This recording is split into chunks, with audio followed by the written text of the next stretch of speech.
Hey guys, welcome back to the channel. তো মৌসুমি আমরা দুই বদি মিল্লা সেরা যাইতাছি আমরা বাড়ির কাছেই মেলাগড়ের মধ্যে বাৎসরিক কীর্তন, মানে আমরা পাড়ার এটাই এই কীর্তনটা।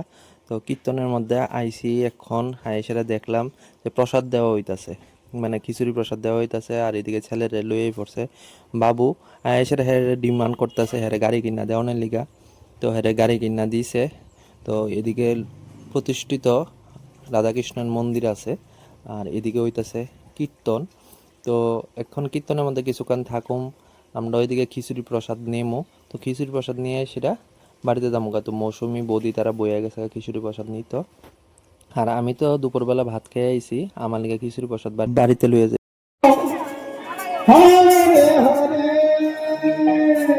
বৌদি কৌ अरे साला तुम लोग पागल है क्या।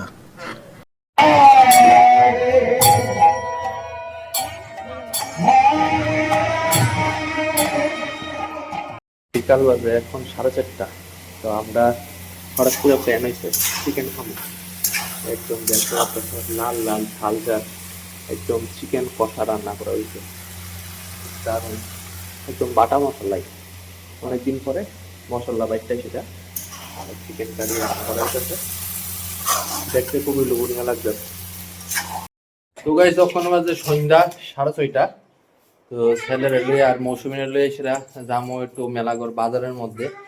তো আগরতলা থেকে আইসি পরে মেলাগড় বাজারের মধ্যে যাওয়া হয়েছে না। তো আজকে একটু বিশেষ কারণ আছে, মৌসুমী কয়েকটা জিনিস কিনবো, মানে ড্রেস কিনবো আর ছেলেরও ড্রেস কিনবো, যেহেতু গরমের দিন আয় পড়ছে।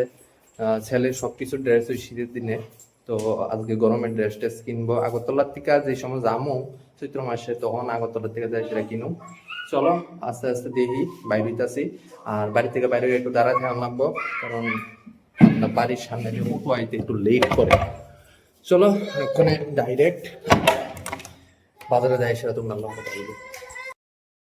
যখন আইলাম মেলাগড় বাজারের মধ্যে, তো যাইতাছি রাজঘাটের মুক্তার এখানে। তো এখানে একটা চীনা দোকান আছে, এখান থেকে মৌসুমী নাইটি নিব। একদিন ধরে সেটা তোমরা বদিবের মোবাইলের যে টেম্পারটা আসলো, তো এটা ভাঙা আসলো গা, তো নতুন আজকে লাগাইয়া দিলাম মেলাগড় বাজার থেকে। তারপর মৌসুমী নিয়ে নিল নাইটি। তো নেওয়ার পর আমরা আয়া পড়লাম আবার কীর্তনের মধ্যে আমরা বাড়ির সামনে। তো এদিকে সুধীর মৌসুমী আমি তো তিনজনে সেলফি লইতাছি। আর বাড়ির থেকে কয়ে দিছে যে সোনা পাপারে আজকে লুট দেওয়ানের লিগা হাতে দিয়ে সেটা, তো হের হাত দিয়ে সেটা সবার কাছে এনে ঠাকুরের নাম লইছিল লুট দিতেছে। এদিকে দেহ সন্ধ্যার সময় প্রচুর মানুষের ভিড় হইছে, আর এদিকে কীর্তন হইতেছে। তো কীর্তনের দলটি খুব সুন্দর গান গাইতেছে।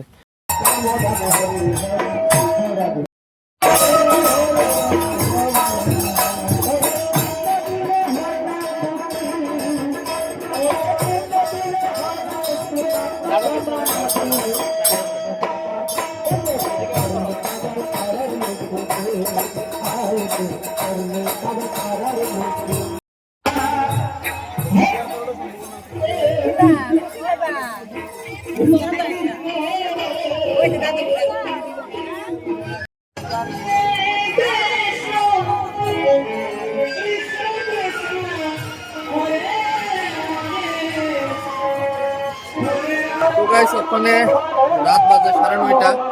তো আমরা কীর্তন শেষ করে সেটা যাইতাছি ওখানে বাড়ির উদ্দেশ্যে।